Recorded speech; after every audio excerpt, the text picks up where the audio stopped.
Along the California coast, sea lions are getting poisoned by toxic algae, causing them to act in a way some describe as demonic. It comes amid a surge in the number of sea lions ingesting domoic acid, a neurotoxin within algae blooms, through the fish they eat.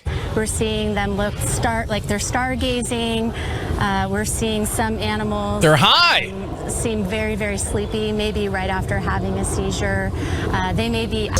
What's happening is, there's a commercial here. What's happening is all the drugs and stuff that are happening now. Believe it or not, there are some.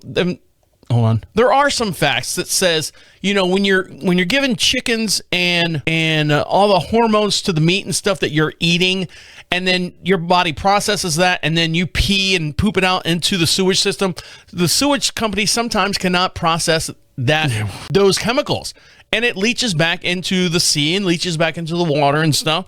And in California, everything's willy-nilly over there. They got drug addiction running rampant, and homeless people. Now, I'm not blaming the homeless people for the demonic sea lions, but there's got to be some kind of chemical connection between the two. That the algae blooms are coming out there, and they're eating the dogs, and the sea lions are eating these algae blooms that are full of all this chemicals and stuff that's coming out of our bodies that we're ingesting. So, was surfing when he says a feral, almost demonic sea lion bit him and dragged him off his board, adding, "It was unlike anything I've ever seen in all the years I've been in the water." Marine biologists say the toxic algae bloom that usually forms every 4 to 7 years is forming more often, warming temperatures and runoff pollution. Now we're seeing an increase. There you go. Over the last 4 years, we've seen. When you say runoff pollution, they're talking about runoff, not necessarily like the big manufacturers and stuff. They don't have a whole lot of manufacturing out there.